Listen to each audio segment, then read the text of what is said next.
Welcome to steno series. यहाँ आपको 80 शब्द प्रति मिनट के हिंदी डिक्टेशन बोले जाते हैं जो आपके आने वाले एग्जाम्स स्टेनो 333 और 1224 के लिए बहुत ही महत्वपूर्ण है। डिक्टेशन पाने के लिए चैनल को सब्सक्राइब करिए। डिक्टेशन अच्छी लगे तो उसे लाइक करिए और अपने दोस्तों के साथ भी इसे ज़रूर शेयर करिए। आज शाम से हम रामधारी सिंह दिनकर की 400 शब्द की एक प्लेलिस्ट ले आ रहे हैं जिसमें आप अपनी अभ्यास अपनी प्रैक्टिस को और अच्छे तरीके से एक बार कर सकते हैं। जिनका काफ़ी टाइम से छूटा हो वो पत्रिका से लिख सकते हैं जिससे आपकी प्रैक्टिस अच्छी होगी। और एसएससी की तैयारी करने वाले स्टेनो साथियों के लिए वो रामधारी सिंह पत्रिका बहुत ही महत्वपूर्ण होती है क्योंकि उनके एग्ज़ाम में शॉर्ट हैंड उसी पत्रिका से बोला जाता है। तो आज शाम से एक नई प्लेलिस्ट के लिए तैयार रहिए। डिक्टेशन स्टार्ट होगा 5 सेकंड बाद। स्टार्ट।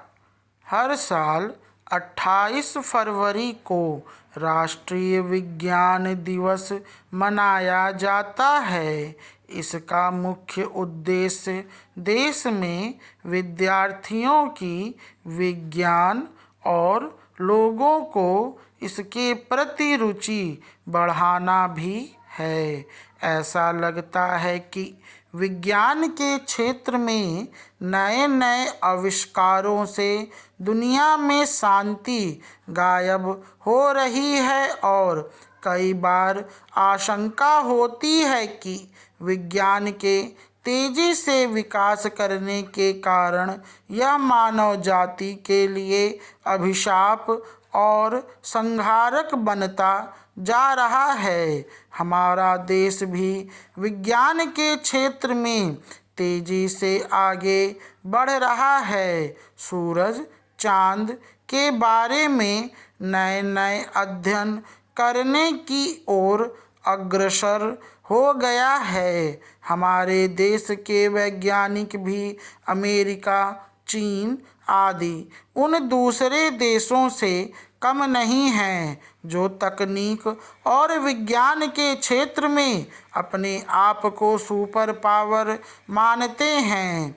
आज बेशक विज्ञान ने बहुत सी उपलब्धियों के झंडे गाड़े हैं लेकिन दुनिया से शांति गायब हो रही है। विश्व में शांति तब तक स्थापित नहीं हो सकती जब तक कि दुनिया के सभी देश अपना स्वार्थ और अपनी युद्ध करने वाले हथियारों से परिपूर्ण होने की ईगो को नहीं छोड़ते। विश्व शांति भंग होने का एक कारण जो सबसे बड़ा है वह तो यह है कि वैज्ञानिकों ने बेवजह ही दुनिया को तबाह करने वाले हथियार परमाणु बम मिसाइलों का निर्माण कर दिया है। मैं पूछना चाहता हूँ कि आखिर इनकी ज़रूरत ही क्या थी। इंसान ने विज्ञान के क्षेत्र में बेशक बड़ी तरक्की कर ली है लेकिन प्राकृतिक आपदाएं तांडव मचा करके इंसान को यह एहसास दिलाती हैं कि कुदरत के आगे इंसान अब भी बौना है। अतः हमें ऐसा कोई काम नहीं करना चाहिए जो कुदरत की लक्ष्मण रेखा से बाहर हो। विज्ञान को अब जलवायु परिवर्तन, बढ़ते प्रदूषण और अन्य उन सभी बातों को ध्यान में रखकर ही काम करना होगा जो जीव मात्र के लिए हानिकारक न हो।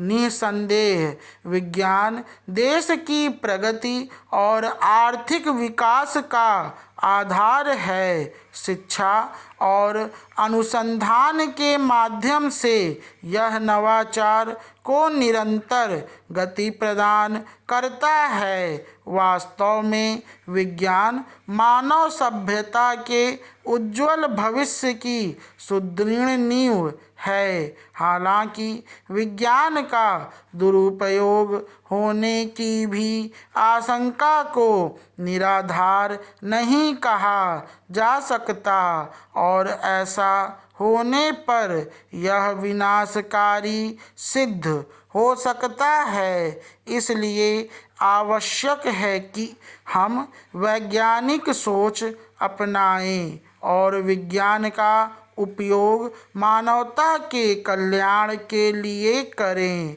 राष्ट्रीय विज्ञान दिवस केवल वैज्ञानिक उपलब्धियों का उत्सव नहीं, बल्कि वैज्ञानिक सोच, जिज्ञासा और नवाचार को बढ़ावा देने का अवसर भी है। यह दिवस हमें याद दिलाता है कि विज्ञान मानव जीवन को बेहतर बनाने का सबसे सशक्त माध्यम है।